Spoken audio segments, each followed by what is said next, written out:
২০০ বছরের ব্রিটিশ বিরোধী শাসন শোষণের বিরুদ্ধে ভারত উপমহাদেশে কালে কালে নানা সংগ্রাম পরিচালিত হয়েছে। বাঙালিরা কখনোই বিদেশি ইংরেজ শাসকদের মেনে নেয়নি, যার প্রমাণ পলাশির যুদ্ধের পরপর একের পর এক বিদ্রোহ। পরাধীনতার ১০০ বছর পরেও স্বাধীনতা ঘোষণা করে এদেশের সৈনিকরা ও দেশীয় রাজগণেরা। পরবর্তী সময়ে স্বাধীনতা সংগ্রামে ঝাঁপিয়ে পড়ে পাশ্চাত্য শিক্ষায় শিক্ষিত তরুণ সমাজ। বাঙালি তরুণরা সশস্ত্র সংগ্রামের মাধ্যমে দলে দলে আত্মাহুতি দিয়ে কাঁপিয়ে তোলে ইংরেজ শাসনের ভিত। উপমহাদেশের স্বাধীনতা আন্দোলনে সবচেয়ে গৌরবময় ভূমিকা ছিল বাঙালিদের।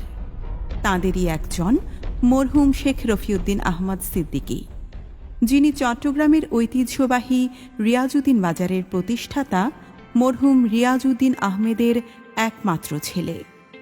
ইসলামের প্রথম খলিফা হজরত আবু বকর সিদ্দিকী রাদিয়াল্লাহু তাআলা আনহু-এর উদ্ভূত পরিবার ব্যবসা এবং ইসলাম প্রচারের উদ্দেশ্যে চট্টগ্রাম বন্দরে আসেন এবং বসতি গড়ে তোলেন। তাঁরই উত্তরসূরি শেখ রিয়াজউদ্দিন আহমদ সিদ্দিকী। রিয়াজউদ্দিন আহমেদ ছিলেন পূর্ববঙ্গে মুসলমানদের মধ্যে প্রথম এবং একমাত্র গ্র্যাজুয়েট ও বিএল। তাঁর এই অর্জনে ব্রিটিশ সরকার ২১ বার তোপধ্বনি দিয়ে তাঁকে সম্মাননা জানায়। ১৮৯৩ সালে একমাত্র আইনজীবী হিসেবে বার অ্যাসোসিয়েশন প্রতিষ্ঠা করেন শেখ রিয়াজউদ্দিন আহমদ এবং তিনি এর প্রতিষ্ঠাকালীন সভাপতি নির্বাচিত হন।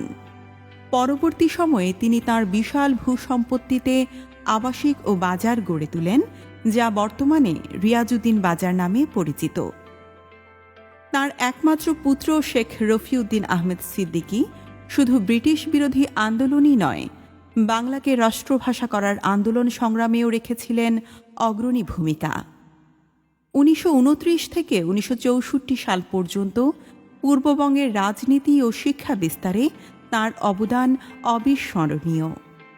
চট্টগ্রাম পৌরসভার ২ মেয়াদে চেয়ারম্যান, চট্টগ্রাম পোর্ট ট্রাস্টের বর্তমানে চট্টগ্রাম বন্দরের ২ মেয়াদে চেয়ারম্যান, চট্টগ্রাম চেম্বার অব কমার্সের তৎকালীন মুসলিম চেম্বার অব কমার্সেও প্রতিষ্ঠাতা সভাপতি হিসেবে দায়িত্ব পালন করা শেখ রফিউদ্দিন সিদ্দিকী আমৃত্যু নিজেকে বিলিয়ে গেছেন মানবতার কল্যাণে। ক্ষণজন্মা এই ব্যক্তির জন্ম ১৮৯৮ সালের ১২ নভেম্বর নিজ পিতৃগৃহে, বর্তমান বর্তলী পুরনো রেল স্টেশন এলাকায়। তার মহিষী মা ছিলেন কলকাতার বিখ্যাত জাকারিয়া পরিবারের প্রধান পুরুষ মোহাম্মদ জাকারিয়ার কন্যা জেবুন্নিসা। সেখানে শেখ রফিউদ্দিন আহমদ সিদ্দিকীর শিক্ষাজীবন শুরু হয়। কলকাতায় থাকা অবস্থায় ছাত্র জীবনেই তিনি ভারতের স্বাধীনতা আন্দোলনের সাথে জড়িয়ে পড়েন। স্বাধীনতা আন্দোলনের পুরোধা দেশবন্ধু চিত্তরঞ্জন দাস ও দেশপ্রিয় যতীন্দ্রমোহন দাসের একনিষ্ঠ কর্মী ও অনুচর হিসেবে তিনি সকলের কাছে প্রিয় হয়ে ওঠেন। ভারতের স্বাধীনতা আন্দোলনে জড়িত থাকার অভিযোগে ব্রিটিশ সরকার কলকাতা বিশ্ববিদ্যালয়ের ছাত্র থাকা অবস্থায় তাকে গ্রেপ্তার করে কারাগারে পাঠায়। শিক্ষাজীবন শেষে তিনি চট্টগ্রামের কংগ্রেস কমিটির প্রভাবশালী সদস্য নির্বাচিত হন। সুলতান মোহাম্মদ শাহ আগা খান, যিনি MS আগা খান III নামে পরিচিত, তিনি নিখিল ভারত মুসলিম লীগের প্রতিষ্ঠাতা এবং প্রথম সভাপতি।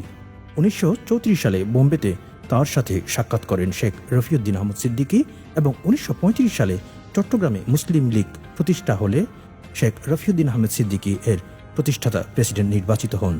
তিনি ১৯৫৪ সাল পর্যন্ত একটানা সে দায়িত্ব পালন করেন। ১৯৩০ থেকে ১৯৩৯ পর্যন্ত শেখ রফিউদ্দিন আহমদ সিদ্দিকী অনারারি একক বেঞ্চ সম্পন্ন আদালতে ম্যাজিস্ট্রেটের দায়িত্ব পালন করেন। ১৯৩৭ থেকে ৪৭ পর্যন্ত, অর্থাৎ দেশ ভাগের পূর্ব পর্যন্ত, ২ বার ব্রিটিশ ভারতের কেন্দ্রীয় আইন পরিষদের ইন্ডিয়ান লেজিসলেটিভ অ্যাসেম্বলির সদস্য বা MLA সেন্ট্রাল হিসেবে দায়িত্ব পালন করেন। সে সময় ৩ বছর সে পদে থেকে মুসলমানদের শিক্ষা প্রসারে ভূমিকা রাখেন এবং দিল্লি বিশ্ববিদ্যালয়ের সিনেট সদস্য নির্বাচিত হন। ১৯৩৬ সালে কলকাতার ইসলামিয়া কলেজে শেরে বাংলা AK ফজলুল হকের সাথে এক জনসভায় বক্তব্য রাখেন শেখ রফিউদ্দিন আহমদ সিদ্দিকী। সে সময় অপর MLA কায়দা আজম মোহাম্মদ আলী জিন্নাহর সাথে তার হৃদ্যতাপূর্ণ সম্পর্ক গড়ে ওঠে। মৃত্যু তাদের সুসম্পর্ক বজায় ছিল। 1940-এর দশকে শেখ রফিউদ্দিন আহমেদ সিদ্দিকীকে ভারতের সেরা 100 কৃতি নাগরিক হিসেবে উল্লেখ করা হয়। বোম্বে থেকে 1940 সালে প্রকাশিত the Indian yearbook and who is who গ্রন্থে 100 কৃতি ভারতীয় নাগরিকের মধ্যে শেখ রফিউদ্দিন আহমেদ সিদ্দিকীর পরিচিতিও প্রকাশ করা হয়। আন্দোলন সংগ্রামে শেখ রফিউদ্দিন সিদ্দিকী। চট্টগ্রামের দৈনিক আজাদী কর্তৃক প্রকাশিত 1000 বছরের চট্টগ্রাম গ্রন্থে উল্লেখ আছে, 1940 খ্রিস্টাব্দে লাহোর প্রস্তাব পাশ হলে মুসলিম লীগের পতাকা তলে স্থানীয় শিক্ষিত মুসলিম সমাজ, ছাত্র, রাজনীতিবিদরা সমবেত হতে থাকেন। সে সময় চট্টগ্রাম মুসলিম লীগকে সংগঠিত করার কাজে অবদান রাখেন আব্দুল হক দোভাষ, শেখ রফিউদ্দিন সিদ্দিকী, আহমদ সগির চৌধুরী সহ প্রমুখ ব্যক্তিবর্গ। লাহোরে মুসলিম লীগের গভর্নর বডির কাউন্সিলে পূর্ববঙ্গের প্রতিনিধিত্ব করেন শেখ রফিউদ্দিন আহমদ সিদ্দিকী। বিশিষ্ট লেখক নেসার আহমদ লিখিত স্মরণের আবরণে চট্টগ্রামের কৃতিপুরুষ প্রথম খণ্ডে উল্লেখ করা হয়েছে, 1950 সালে কলকাতা দাঙ্গা শুরু হলে শেখ রফিউদ্দিন আহমেদ সিদ্দিকী চট্টগ্রামের বহু শরণার্থীকে আশ্রয় দেন। ব্রিটিশ বিরোধী আন্দোলন ও আর্থিক সহায়তার জন্য পাকিস্তান সরকার তাকে মর্যাদাপূর্ণ তামগায়ে বেলাসাত পুরস্কারে ভূষিত করেন, যা তৎকালীন পাকিস্তানের তৃতীয় সর্বোচ্চ সামরিক পুরস্কার হিসেবে বিবেচিত ছিল। জমিদারি প্রথা উচ্ছেদ আন্দোলনেও অগ্রণী ভূমিকা রাখেন শেখ রফিউদ্দিন আহমেদ সিদ্দিকী। আন্দোলনের পরিপ্রেক্ষিতে 1950 সালে জমিদারি প্রথা উচ্ছেদ হয়।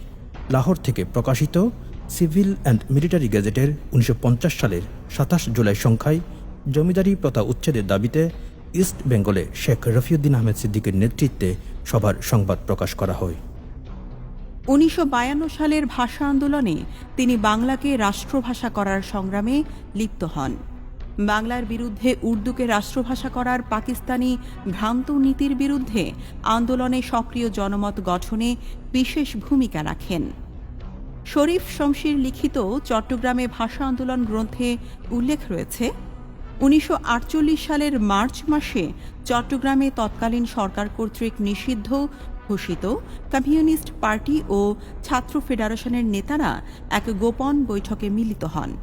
ওই বৈঠকে তৎকালীন মুসলিম লীগ নেতা শেখ রফিউদ্দিন আহমদ সিদ্দিকীকে আহ্বায়ক এবং সীমান্ত পত্রিকার সম্পাদক মাহবুবুল আলম ও রেল শ্রমিক নেতা মাহবুবুল হককে যুগ্ম আহ্বায়ক করে সরকারের মূলনীতি বিরোধী সংগ্রাম কমিটি গঠন করা হয়। এ কমিটি চট্টগ্রামের লালদিঘি ময়দানে উর্দুকে রাষ্ট্রভাষা করার চক্রান্তের প্রতিবাদে সমাবেশ আয়োজন করে এবং সমাবেশ শেষে তৎকালীন গণপরিষদ সদস্য এ কে খান ও নূর আহমদ চেয়ারম্যানের বাসভবন ঘেরাও করে এবং বাংলাকে রাষ্ট্রভাষা করতে না পারলে তারা পদত্যাগ করবে এ মর্মে অঙ্গীকারনামা আদায় করে। 1942 সালে অল ইন্ডিয়া মুসলিম লীগ ভারতের এলাহাবাদে স্বাধীনতার সপক্ষে বিশাল সমাবেশ করে কায়েদে আজম মোহাম্মদ আলী জিন্নাহর নেতৃত্বে। সেই সমাবেশে ব্রিটিশ শোষণ থেকে মুক্তির দাবি জানিয়ে বক্তব্য রাখেন শেখ রফিউদ্দিন আহমদ সিদ্দিকী। পাকিস্তান স্বাধীনতা আন্দোলনের জন্য শেখ রফিউদ্দিন আহমদ সিদ্দিকী নিজের 3টি তালুক বিক্রি করে 30 লক্ষ রুপি প্রদান করেন। 1943 সালে দিল্লি জামে মসজিদের সামনে স্বাধীনতার সপক্ষে বিশাল সমাবেশ করেন কায়েদে আজম। সে সভায়ও তাঁর সাথে ছিলেন শেখ রফিউদ্দিন আহমদ সিদ্দিকী। 1943 সালে দেশে দুর্ভিক্ষ দেখা দিলে পাকিস্তান সরকার ধান চাল স্থানান্তরে নিষেধাজ্ঞা জারি করেন। সরকারের এই ভ্রান্ত নীতির বিরোধিতা করেন শেখ রফিউদ্দিন আহমদ সিদ্দিকী। ফলে পাকিস্তান সরকারের রোষানলে পড়ে তাকে কারাবরণ করতে হয়।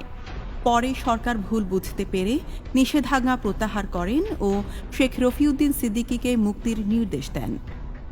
1945 সালে দ্বিতীয় বিশ্বযুদ্ধের কারণে আগত পাইওনিয়ার কোরের সৈন্যরা চট্টগ্রাম শহরের নাসিরাবাদ থেকে 2 মাইল উত্তরে কাহারপাড়া গ্রামে ধর্ষণ, অগ্নিকাণ্ড ও মানুষকে জীবন্ত দগ্ধ করার মতো ঘৃণ্য নারকীয় কাণ্ডে মেতে ওঠে। সে সময় চট্টগ্রাম জেলা নারী সমিতির নেত্রী কল্পনা দত্ত যোশী ও মুসলিম লীগ সভাপতি শেখ রফিউদ্দিন সিদ্দিকী ঘটনাস্থলে উপস্থিত হয়ে প্রতিরোধ কমিটি গঠন করেন এবং পরদিন বিক্ষোভ মিছিল বের করেন। হত্যাকাণ্ডের প্রতিবাদে একদিন পর স্বতঃস্ফূর্ত হরতাল পালিত হয়। পাকিস্তান স্বাধীনতার পর 1948 সালের 26 মার্চ চট্টগ্রাম বন্দর পরিদর্শন আসেন পাকিস্তানের জাতির পিতা কায়দে আজম মোহাম্মদ আলী জিন্নাহ। তখন চট্টগ্রাম পোর্ট ট্রাস্টের পক্ষ থেকে তাঁর সম্মানে রচিত মানপত্র পাঠ করেন ট্রাস্টের সদস্য শেখ রফিউদ্দিন আহমদ সিদ্দিকী। একই বৎসর চট্টগ্রামে আসেন পাকিস্তানের দুই প্রধানমন্ত্রী হোসেন শহীদ সোহরাওয়ার্দী ও খাজা নাজিমুদ্দিন। তারা চট্টগ্রামে স্টেশন রোডের রফিক মঞ্জিলে ওঠেন এবং শেখ রফিউদ্দিন সিদ্দিকীর আতিথ্য গ্রহণ করেন। 1952 সালের 21 ফেব্রুয়ারি ঢাকায় ছাত্রদের উপর গুলিবর্ষণের খবর পেয়ে পরদিন 22 ফেব্রুয়ারি চট্টগ্রামের ছাত্র জনসাধারণ আধা মাইল লম্বা মিছিল বের করেন। সে মিছিলে নেতৃত্ব দেন শেখ রফিউদ্দিন আহমেদ সিদ্দিকী। এছাড়াও 1952 এর 24 ফেব্রুয়ারি সর্বদলীয় সংগ্রাম পরিষদের জনসভা, হরতাল, আন্দোলনকারীদের চাঁদা সংগ্রহ সহ নানা কাজে সক্রিয় ভূমিকা রাখেন শেখ রফিউদ্দিন আহমেদ সিদ্দিকী। রাজনীতি ছাড়াও তিনি বিভিন্ন সামাজিক, সাংস্কৃতিক ও সমাজসেবামূলক প্রতিষ্ঠানের সাথে জড়িত ছিলেন। 1945 থেকে 1954 পর্যন্ত দুই মেয়াদে তিনি চট্টগ্রাম পৌরসভার, বর্তমান চট্টগ্রাম সিটি কর্পোরেশনের চেয়ারম্যান হিসেবে দায়িত্ব পালন করেন। দায়িত্ব পালনকালে তিনি চট্টগ্রামের সড়ক সংস্কারের পাশাপাশি নতুন সড়ক নির্মাণ ও শিক্ষা প্রতিষ্ঠান গড়ে তোলার উপর গুরুত্ব আরোপ করেন। শিক্ষিত যুবকদের উপার্জন ক্ষমতা বাড়ানোর জন্য তিনি নিজের বাবা মায়ের নামে রিয়াজউদ্দিন জেবুন্নেসা ট্রাস্ট গঠন করেন এবং সে সময় তাতে 1 লক্ষ টাকা বৃত্তি প্রদান করেন। এছাড়াও শেখ রফিউদ্দিন আহমদ সিদ্দিকী দুই মেয়াদে চট্টগ্রাম পোর্ট ট্রাস্ট, বর্তমানে চট্টগ্রাম বন্দর এর vice chairman, Muslim chamber of commerce industry, বর্তমানে চিটাগাং চেম্বার এর প্রেসিডেন্ট, চট্টগ্রাম মহল্লা সর্দার কমিটি এর সভাপতি, রাঙ্গুনিয়াস্থ কর্ণফুলী পেপার মিলস লিমিটেডের প্রতিষ্ঠাকালীন পরিচালক, ন্যাশনাল কটন মিলস লিমিটেডের managing director, Chittagong engineering and electric supply company লিমিটেডের চেয়ারম্যান এবং পাওয়ার টুলস পাকিস্তানের চেয়ারম্যান হিসেবে দায়িত্ব পালন করেন। স্টেট ব্যাংক অব পাকিস্তানের পরিচালক ও শেয়ার হোল্ডার হিসেবেও আর্থিক খাতে তিনি গুরুত্বপূর্ণ অবদান রাখেন। 1950 সালে সরকার মুরাদপুর ও অন্যান্য মৌজা হতে উন্নয়ন কাজের জন্য বেপরোয়া লোক অপসারণ শুরু করে। শেখ রফিউদ্দিন সিদ্দিকী তার প্রতিবাদ করে লোক অপসারণ বন্ধ রাখেন এবং সরকারকে বাস্তুচ্যুত লোকদের ক্ষতিপূরণ প্রদানে বাধ্য করেন। 1954 সালে পুরো পাকিস্তান যুক্তফ্রন্ট নির্বাচনে উত্তাল ছিল। সে সময় পূর্ব পাকিস্তানে অর্থাৎ বর্তমান বাংলাদেশে হারিকেন মার্কার সমর্থনে সপ্তাহব্যাপী প্রচারে আসেন মাদারে মিল্লাত খান ফাতেমা জিন্নাহ। ঢাকার জনসভা শেষ করে 4 মার্চ চট্টগ্রামে আসেন তিনি এবং স্টেশন রোডের রফিক মঞ্জিলে ওঠেন। পরদিন 5 মার্চ লালদিঘি ময়দানে শেখ রফিউদ্দিন আহমদ সিদ্দিকীর সভাপতিত্বে অনুষ্ঠিত ঐতিহাসিক জনসভায় বক্তব্য রাখেন ফাতেমা জিন্নাহ, যা দৈনিক আজাদের 6 মার্চের সংখ্যায় প্রথম পৃষ্ঠায় সংবাদ প্রকাশ করা হয়। 1958 সালে সরকার চট্টগ্রাম জেলায় লবণের উপর ট্যাক্স আরোপ করেন। রফিউদ্দিন সিদ্দিকী তার প্রবল বিরোধিতা করেন এবং আন্দোলনের ডাক দেন, ফলে সরকার ট্যাক্স প্রত্যাহারে বাধ্য হয়। 1961 সালে ব্রিটেনের রানী দ্বিতীয় এলিজাবেথ পাকিস্তান সফরে আসলে তাকে চট্টগ্রামে সংবর্ধনা দেন শেখ রফিউদ্দিন আহমদ সিদ্দিকী। তার সম্মানার্থে সিআরবিতে ভোজের আয়োজন করেন তিনি। সে ভোজ সভায় তৎকালীন গভর্নর আজম খানও উপস্থিত ছিলেন। অনেক আন্দোলন সংগ্রামের পর 1966 সালের 18 নভেম্বর উদ্বোধন করা হয় চট্টগ্রাম বিশ্ববিদ্যালয়। প্রতিষ্ঠার পূর্বে থেকে অনেক মহান কৃতিপুরুষের সাথে বিশ্ববিদ্যালয় চট্টগ্রামে প্রতিষ্ঠার আন্দোলনে শরিক ছিলেন শেখ রফিউদ্দিন সিদ্দিকী। বিশ্ববিদ্যালয় প্রতিষ্ঠার পর তিনি ভবন তৈরিতে 25 লক্ষ ইট প্রদান করেন। স্মৃতির সন্ধানে গ্রন্থে কবি মাহবুবুল আলম লিখেন, রফিউদ্দিন সিদ্দিকী তাঁর রাজনৈতিক ও সামাজিক কর্মকাণ্ডে খুবই সফলতা ও জনপ্রিয়তা অর্জন করেন। ফলে তাকে মন্ত্রী, রাজদূত এবং গভর্নর পদ দেওয়ার জন্য সরকারের পক্ষ থেকে প্রস্তাব করা হয়। লর্ড ওয়াভেল তাকে নাইট উপাধি দেওয়ার জন্য প্রস্তাব করেন, কিন্তু নির্লোভ এবং ক্ষমতার প্রতি অনাসক্তির কারণে এসব লোভনীয় প্রস্তাবকে তিনি সানন্দে ফিরিয়ে দেন। শেখ রফিউদ্দিন সিদ্দিকী যখন 12-13 বছরের বালক, তখন মায়ের আগ্রহে তিনি মামা মুজিবুর রহমানের কন্যা রহমতুন্নেসার সাথে বিবাহ বন্ধনে আবদ্ধ হন। রহমতুন্নেসা 1958 সালের 12 জুন ইন্তেকাল করেন। 2 পুত্র সন্তানের জনক ছিলেন তারা। বড় সন্তান ব্যারিস্টার সাইফুদ্দিন আহমেদ সিদ্দিকী ও ছোট ছেলে আবদুল্লাহ সিদ্দিকী। তারই একমাত্র পুত্র সন্তান আমাদের মাননীয় লায়ন্স জেলা গভর্নর লায়ন শেখ শামসুদ্দিন আহমদ সিদ্দিকী। দেখতে পাচ্ছেন যে এখানে আমার পিছনে রফিক মঞ্জিল আছে, এটা ওনার কাছারি ঘর ছিল, এবং ওনার পিছনে রফিক বাবার উনি করেছিলেন রেসিডেন্সিয়াল ঘর। পিছনে তার সাইডে ছিল শেখ রিয়াজউদ্দিন সিদ্দিকীর বাড়ি, সেই 1885 বাড়ি, এটা অবশ্য ভেঙে গিয়েছে। তো এখানে এটা একটি ঐতিহ্যবাহী বাসা। এখানে সেই কায়েদে আজম থেকে নিয়ে ফাতেমা জিন্নাহ থেকে নিয়ে সরওয়ার্দী সাহেব এবং তৎকালীন প্রধানমন্ত্রী খাজা নাজিমউদ্দিন সহ শেরে বাংলা কে ফজলুল হক, তারপর ভাসানী সহ যতগুলি ছিলেন, তারপরে এখানে যতগুলি গভর্নর হতেন ওনারা সবাই আসতেন। আমি ধন্যবাদ জানাই যে Lions club international district 315B4 যে ওনাকে চয়েস করেছেন, এবং আমার দাদার পাশাপাশি আমানত খান সাহেবকে চয়েস করেছেন। এই দুইজনের অবদান কিন্তু অনেক চট্টগ্রামে। আমি আন্তরিকভাবে, আমি পরিবারের সদস্য হিসেবে আন্তরিকভাবে ধন্যবাদ জানাচ্ছি অত্র জেলাকে যে ওনাকে এই গোল্ড মেডেলের জন্য নির্বাচিত করার জন্য। আজীবন মানুষের জন্য নিজের জীবন বিলিয়ে যাওয়া কৃতি পুরুষ শেখ রফিউদ্দিন আহমদ সিদ্দিকী 1968 সালের 24 জানুয়ারি এই পৃথিবীর মায়া ত্যাগ করে চলে যান। আজ লায়ন্স ক্লাবস ইন্টারন্যাশনাল জেলা 315 বিচার বাংলাদেশের পক্ষ থেকে এ মহান গুণীজনের প্রতি জানাই অশেষ শ্রদ্ধা ও ভালোবাসা।